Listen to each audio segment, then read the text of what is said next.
દ્વારા માનવ પર હુમલાની ઘટનાઓ વધી ગઈ છે અને આ અંગે વન રાજ્યમંત્રી પ્રવીણ માળીએ નિવેદન આપ્યું. તેમણે જણાવ્યું છે કે ખોરાકની શોધમાં વન્ય પ્રાણીઓ માનવ વસ્તીમાં આવી જાય છે અને આ પ્રાણીઓને રોકવા માટે વન વિભાગ જાળી બનાવવા સહિતની પ્રવૃત્તિ કરતું હોય છે. વન વિસ્તાર નજીક રહેતા લોકોમાં જાગૃતિ ફેલાવવા માટે પણ વન વિભાગ કામગીરી કરતું હોય છે. વન્ય પ્રાણીના હુમલામાં મૃત્યુ પામેલા લોકોના પરિવારને 10 લાખનું વળતર પણ ચૂકવવામાં આવે છે. પ્રાણીઓના બદલાયેલા વર્તન અને તેમના નવા વિસ્તારોના કારણનો અભ્યાસ અત્યારે ચાલી રહ્યો છે. પણ પ્રાણી છે, જંગલ છે, એટલે એના જંગલ વિસ્તારમાં જે રહેતા હોય તે લોકોની સેફટી માટે ફોરેસ્ટ વિભાગ દ્વારા એમને એક પ્રોટેક્શન માટે જ્યાં સૂતા હોય ત્યાં એક જાળી બનાવવાનું ને એવું બધું કામ કરતી હોય છે અને અવેરનેસનું પણ કામ કરતી હોય છે કે જ્યારે આવા પ્રકારના કોઈ દીપડા કે સિંહ આવી જાય તો એને કેવી રીતે વર્તન કરવું એની સાથે એની પણ અવેરનેસ કરવામાં આવતી હોય છે. અને એના જે મૃતક પરિવાર છે એના ખાતાની અંદર 10 લાખ રૂપિયા પણ આપવામાં આવતી હોય છે. અમાઉન્ટ મને ખ્યાલ છે કે એ કોઈ માયને નથી રાખતું હોતું, સ્વજન માયને. ભાજપના મહિલા ધારાસભ્ય દર્શના દેશમુખની નારાજગીનો આ મામલો છે. હવે પ્રદેશ અધ્યક્ષે સમગ્ર મામલો સંભાળી લીધો છે. મહિલા ધારાસભ્યને આજે કમલમનું તેડું આવ્યું છે. તો ભાજપના મહિલા ધારાસભ્ય દર્શના દેશમુખની નારાજગીનો મામલો અને હવે પ્રદેશ અધ્યક્ષે સમગ્ર મામલો સંભાળ્યો છે.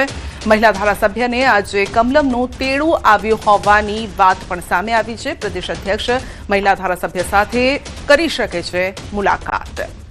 રાજ્યસભા ચૂંટણીનું મતદાન. રાજ્યસભાની 2 બેઠક માટે ચાલી રહ્યું છે મતદાન. પરિમલ નાથવાણી સહિત 3 ઉમેદવાર મેદાને છે. પરિમલ નાથવાણીને એનડીએનું સમર્થન. સતત 4થી વખત રાજ્યસભા લડી રહ્યા છે નાથવાણી. તો 2008માં ઝારખંડથી રાજ્યસભાના સભ્ય તરીકે તેઓએ શરૂ કરી હતી સફર. વિધાનસભા પહોંચતા જ પરિમલ નાથવાણીએ મીડિયા સાથે વાતચીત કરી. પરિમલ નાથવાણીએ પોતાની જીતનો વિશ્વાસ પણ વ્યક્ત કર્યો. એનડીએના તમામ 24 ધારાસભ્યો વિધાનસભામાં પહોંચી ગયા છે.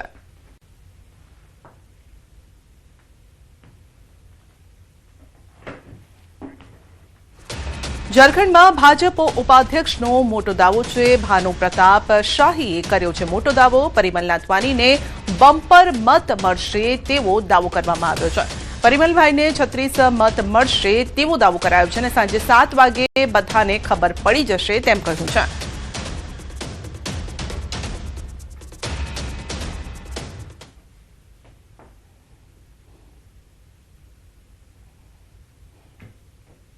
झारखंड के विकास के लिए झारखंड के माननीय विधायक अंतरात्मा के आवाज पर नाथवानी जी को जिताने का निर्णय ले चुके हैं. 34, 35, 36 वोट तक नाथवानी जी को प्राप्त होने वाला है. कांग्रेस के लोग रात में बहुत नींद की गोली खाए फिर भी उनको नींद नहीं आया. के राजू मदहोश हैं और इरफान अंसारी बेहोश हैं. नहीं, आप जो कह रहे हैं 30, 35, 36 जो सीट ला रहे हैं, कहाँ से? आपका तो नंबर है नहीं. अब आपको पता चलेगा कि कौन कौन दिया है. आज शाम को 7 बजे का बात है. 7 बजे तक आप देखते रहिए. देखिए, हमारे एनडीए समर्थित जो निर्दलीय प्रत्याशी हैं परिमल नाथवानी जी, वो आज बहुत बड़ी जीत दर्ज करने जा रहे हैं और हमें पूरा विश्वास है कि उन्हें हाईएस्ट नंबर ऑफ वोट्स आएंगे. वो 2008 में भी जीते थे, 2014 में जीते थे, जब झारखंड मुक्ति मोर्चा कांग्रेस और राजद की सरकार थी. उनके समर्थन से जीते थे. उन्होंने बेहतर काम किया अपने लगातार 12 वर्षों के कार्यकाल में. उनको सब दलों का भीतर से समर्थन प्राप्त है. जो लोग क्रॉस वोटिंग की बात कर रहे हैं साहब, क्रॉस वोटिंग से नहीं, वोटिंग से जीतेंगे, क्योंकि इसमें व्हिप जारी नहीं होता. राज्यसभा का चुनाव है और सब लोग जो वोटर्स हैं वो अपनी इच्छा के अनुसार वोट देते हैं. हमें बहुत कॉन्फिडेंस है कि जिस तरह की स्थितियां यहाँ पर हैं उससे हमारे कैंडिडेट को न सिर्फ जीत मिलेगी बल्कि हाईएस्ट नंबर ऑफ वोट्स से हम जीतेंगे. सेकंड प्रेफरेंस वोट की शायद नौबत नहीं आए. जो राष्ट्रीय प्रभारी हैं वो खुद बैठ रहे हैं पोलिंग एजेंट बन करके, तो आपको नहीं समझ में आ रहा है क्या स्थिति है? कोई बताने की बात थोड़ी ना है. झारखंड में एक कार्यकर्ता नहीं मिला, किसी पर उनको विश्वास नहीं है. लेकिन आप लोग के लिए कह रहे हैं कि गाली बिल बढ़ाने का ख्याल अच्छा है. अरे चलिए अब तो. ઝારખંડમાં રાજ્યસભા ચૂંટણીનું મતદાન. ભાજપ ધારાસભ્યએ કર્યો છે દાવો. એનડીએના બધા એમએલએ મતદાન કર્યું તેવો દાવો કરવામાં આવ્યો છે. પરિમલ નાથવાણીની જીત થશે તે સુનિશ્ચિત રીતે વિશ્વાસનો દાવો કરવામાં આવ્યો છે.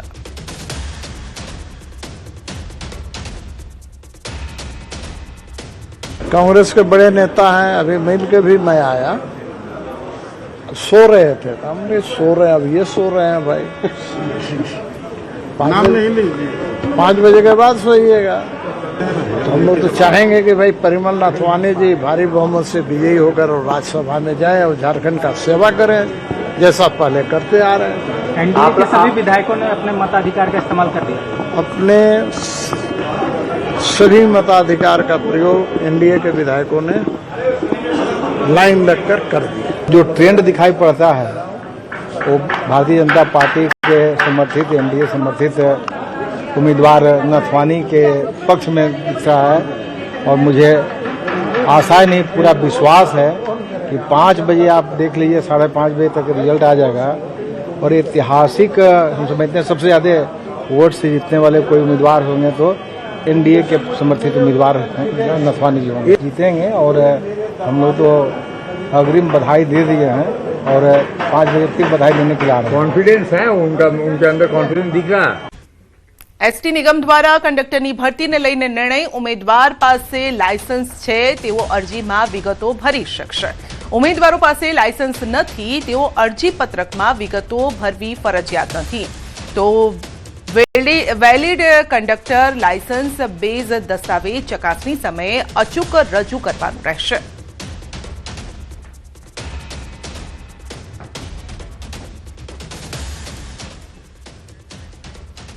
रोड पर इलेक्ट्रिक बाइक कंपनीમાં આગ લાગી હતી। બેટરી ટેસ્ટિંગ દરમિયાન શોર્ટ સર્કિટથી આગ લાગી હોવાનું અનુમાન છે।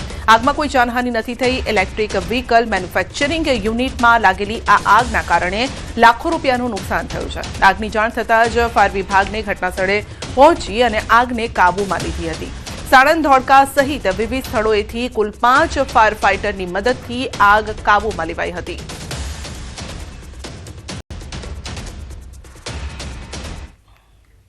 વલસાડ તાલુકાના મૂળી ગામની ઘટના છે। મૂળી ગામ નજીક યુવક અને યુવતીઓ પર હુમલો થયો।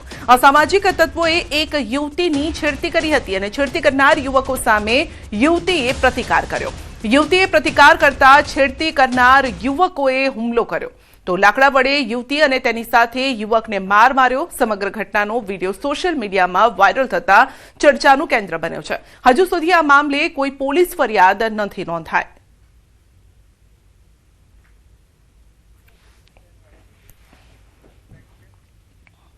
આ તરફ જામનગરમાં પણ મોડી રાત્રે 2 જૂથ વચ્ચે જાહેરમાં મારામારી થઈ। 2 જૂથ વચ્ચે લાકડી અને છૂટા હાથની મારામારી થઈ હતી। જાહેર રસ્તા પર અથડામણથી લોકોના ટોળે ટોળા ઉમટ્યા હતા। ગોકુલનગર જકાત નાકા સર્કલ પરની આ ઘટના છે અને પોલીસની કામગીરી સામે સવાલ ઊભા થઈ રહ્યા છે। તો ગોકુલનગર જકાત નાકા સર્કલ પર મારામારીની આ ઘટના બની હતી। મોડી રાત્રે 2 જૂથ વચ્ચે જાહેરમાં મારામારી થઈ હતી। આસપાસથી લોકો પણ એકઠા થઈ ગયા હતા। લાકડી, દંડા જે હાથમાં આવ્યું તે લઈને એકબીજા પર તૂટી પડ્યા હતા। રસ્તા પર અથડામણથી આસપાસના લોકોમાં પણ ડર ફેલાયો।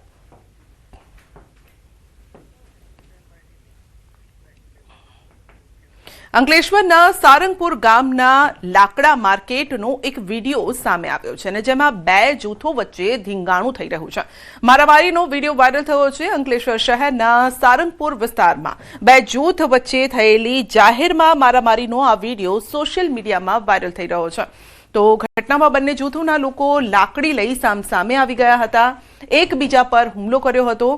કોઈ બાબતે થયેલા વિવાદ બાદ મામલો ઉગ્ર બનતા બંને પક્ષો વચ્ચે અથડામણ સર્જાઈ હતી અને હાલ સ્થાનિકોમાં ભયનો માહોલ પણ ફેલાયો છે।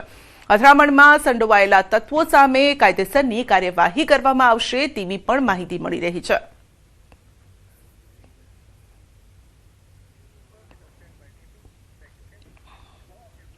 બનાસકાંઠાના વડગામમાં સકલાણા ગામે કરુણ ઘટના બની હતી। ખેતરમાં વીજ વાયર પડતા પિતા પુત્રનું મોત થયું। રાત્રિ દરમિયાન એક્ટિવા પર ખેતરમાં જઈ રહ્યા હતા અને તે સમયે આ ઘટના બની હતી। ઘટનાસ્થળે જ બંનેના મોત થતા પરિવારમાં શોકની લાગણી ફેલાઈ છે। તો મૃતદેહોને પોસ્ટમોર્ટમ માટે વડગામ ખસેડવામાં આવ્યા। પિતા પુત્રના નિધનથી સકલાણા ગામ સહિત સમગ્ર પંથકમાં શોકનો માહોલ પણ છવાયો છે। દ્વારકાના ઓખામાં સુદર્શન સેતુ પર ટ્રાફિક નિયમોના લીરે લીરા ઉડાડતો વધુ એક વિડીયો વાયરલ થયો છે। સોશિયલ મીડિયા પર ફોલોવર્સ અને વ્યૂઝ વધારવાની હોડમાં એક યુવતીએ કાર પર ચઢી જોખમી રીલ બનાવી હતી. અગાઉ પણ અહીં રીલબાજીના અનેક કિસ્સાઓ સામે આવી ચૂક્યા છે અને ત્યારે ઓખા પોલીસને પડકાર ફેંકતો આ વિડીયો, જેને લઈને સ્થાનિકોમાં પણ ભારોભાર રોષ જોવા મળી રહ્યો છે. હાલ આ વિડીયો સોશિયલ મીડિયામાં ધૂમ મચાવી રહ્યો છે અને ત્યારે જવાબદારો સામે પોલીસ કડક કાર્યવાહી કરે તે પ્રકારની માંગ કરવામાં આવી છે.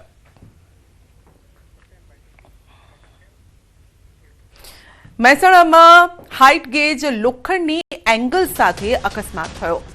છોટા હાથી લોખંડની એંગલ સાથે અથડાઈ ગયું. તો વિસનગર લિંક રોડ પરનો આ બનાવ છે. ભારે વાહનોને રોકવા માટે લગાવેલી લોખંડની એંગલ ત્યાં હતી અને ભારે વાહનો ત્યાં પ્રવેશ ન કરી શકે તે માટે લગાવવામાં આવે છે.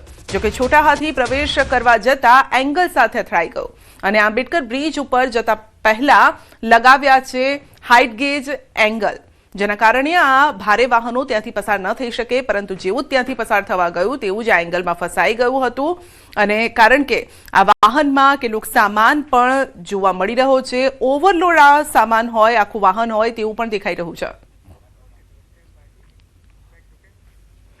ભરૂચના કસ્સક વિસ્તારમાં મહિલાને માર માર્યાનો આક્ષેપ થઈ રહ્યો છે. બાળકોને સાયકલ ધીમે ચલાવવાની સમજ આપતા મામલો ઉગ્ર બન્યો. મહિલા અને બાળકોના પરિવારજનો વચ્ચે બોલાચાલી થઈ હતી અને ત્યારબાદ મહિલાને માર મારવામાં આવ્યો હોવાનો આક્ષેપ લગાવવામાં આવ્યો. સમગ્ર ઘટનાના સીસીટીવી ફૂટેજ સામે આવ્યા. ઘટનાની જાણ થતાં સ્થાનિક લોકો સ્થળ પર પહોંચ્યા. મામલો શાંત પાડવાનો પ્રયાસ પણ કર્યો હતો.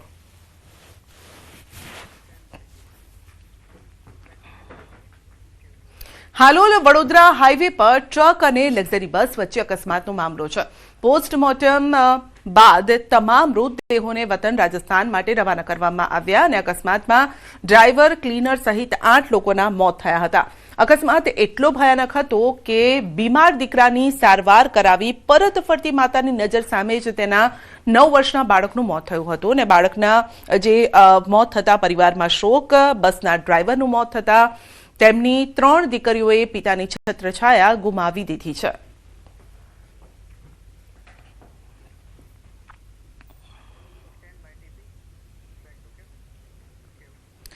સુરતમાં 31 વર્ષીય યુવાને કર્યો છે આપઘાત. સિંગણપોરના ભૂમિ પાર્ક સોસાયટીમાં આપઘાત કર્યો છે.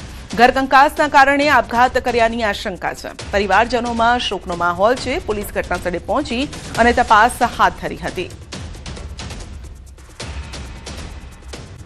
અડાજણમાં આગની ઘટના. શોરૂમમાં ભીષણ આગ લાગી. ફાયર બ્રિગેડ ઘટનાસ્થળે પહોંચ્યું. આગ પર કાબુ મેળવવાના પ્રયાસ હાથ ધરવામાં આવ્યા. તો સુરતમાં આગ લાગતા અફરાતફરી. મેડિકલ દુકાનમાં આગ.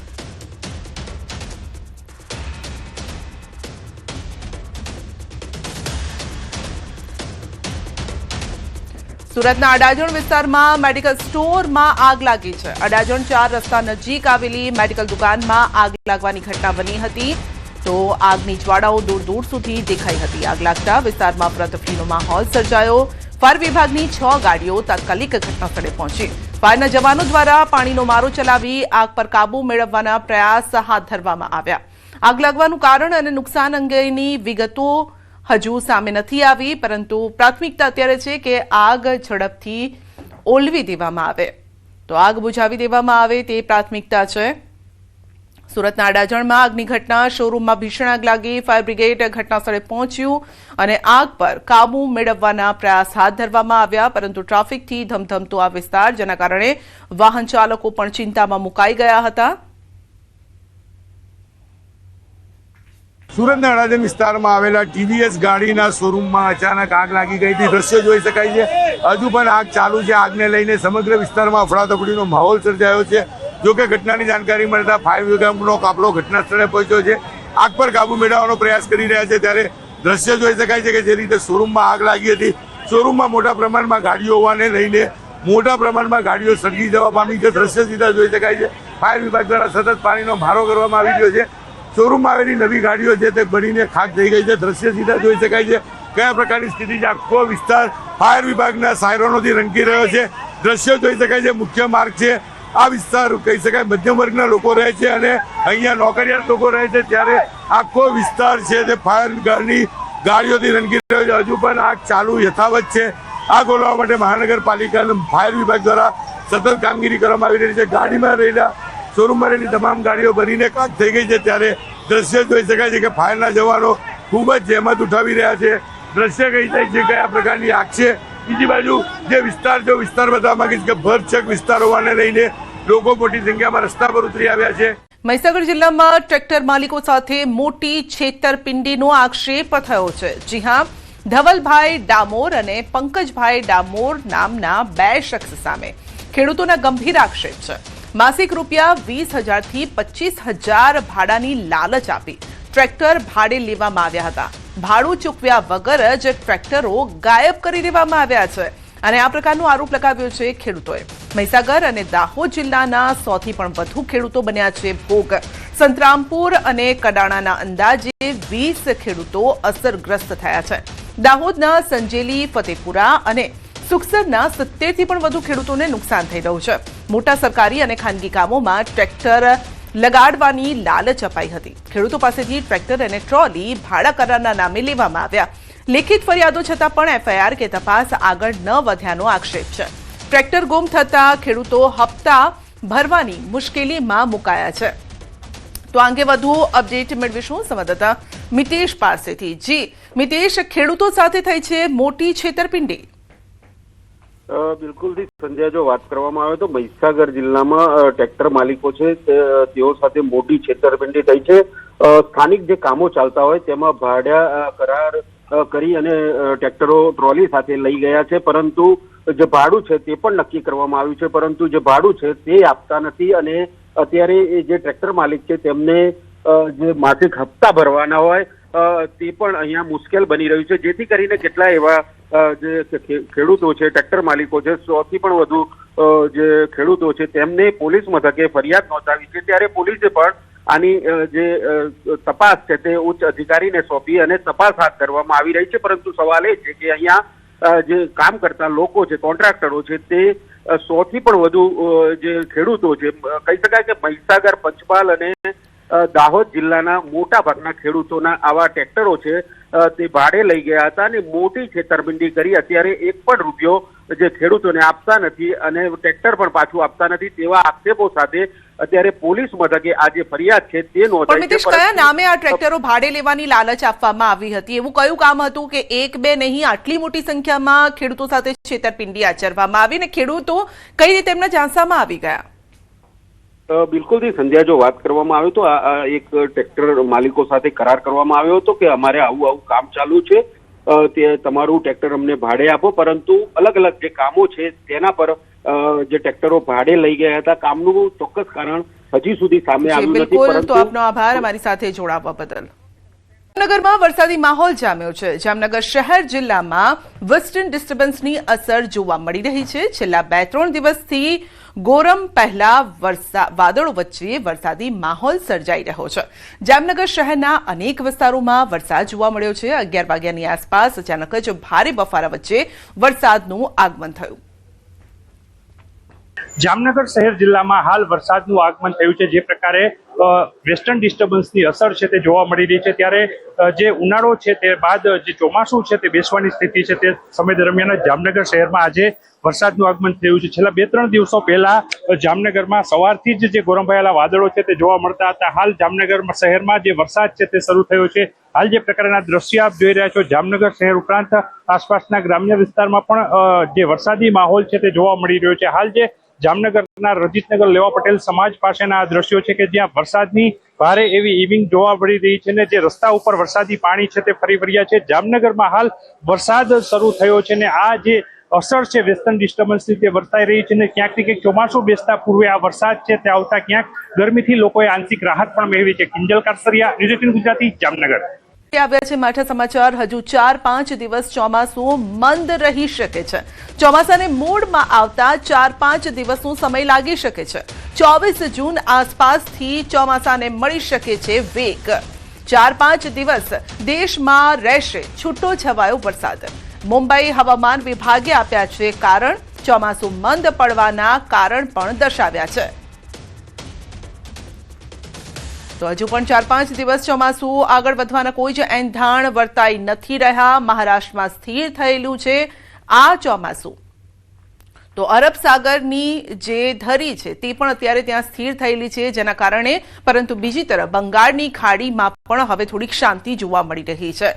તો બંગાળની ખાડીમાં જ્યારે હલચલ હોય છે ત્યારે તેનો વેગ પણ અહીંયા મળતો હોય છે, પરંતુ અરબ સાગરની ધરી જે સ્થિર છે જેના કારણે અત્યારે ચોમાસું મંદ ચાલી રહ્યું છે, એટલે કે ધીમી ગતિએ ચાલી રહ્યું છે, સ્થિર થયેલું છે ક્યાંક, જે આગળ વધવાના અત્યારે પણ 4 થી 5 દિવસમાં કોઈ એંધાણ નથી વર્તાઈ રહ્યા.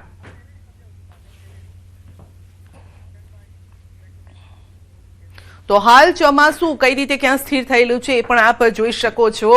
આ બંગાળની ખાડીમાં આપ જોઈ શકો છો અહીંયા વાદળ દેખાઈ રહ્યા છે અને કઈ તારીખ છે 15 જૂન. 15 જૂને વરસાદી વાદળો ઓછા હતા, તો વરસાદી વાદળોમાં હવે થોડોક વધારો જોવા મળી રહ્યો છે. એક તરફ બંગાળની ખાડી છે, બીજી તરફ અરબ સાગર છે, અહીંયા પણ આપ જોઈ શકો છો, અને બીજી તરફ હવે અત્યારની શું પરિસ્થિતિ છે એ આપ જોઈ શકો છો મહારાષ્ટ્રની આસપાસ. પરંતુ હજુ પણ જે છે તે વાદળો અહીંયા દક્ષિણમાં જોવા મળી રહ્યા છે, પણ એ વાદળો મહારાષ્ટ્ર થઈ અને ગુજરાત તરફ જો વધારે આવતા હોય તો પછી ત્યાં અહીંયા વરસાદી વાદળો વરસાદ લાવી શકે છે, પરંતુ અત્યારે એ પ્રકારની કોઈ જ સંભાવના નથી જોવા મળી રહી. થોડા થોડા વાદળોમાં વધારો થઈ રહ્યો છે, પરંતુ જોઈએ તેવા વરસાદી વાદળ હજુ પણ આવ્યા નથી ને, જેના કારણે જ કહી શકાય કે હજુ પણ 4 થી 5 દિવસ વરસાદની રાહ જોવી પડશે. 4 થી 5 દિવસ અત્યારે કોઈ જ એવી સંભાવના નથી.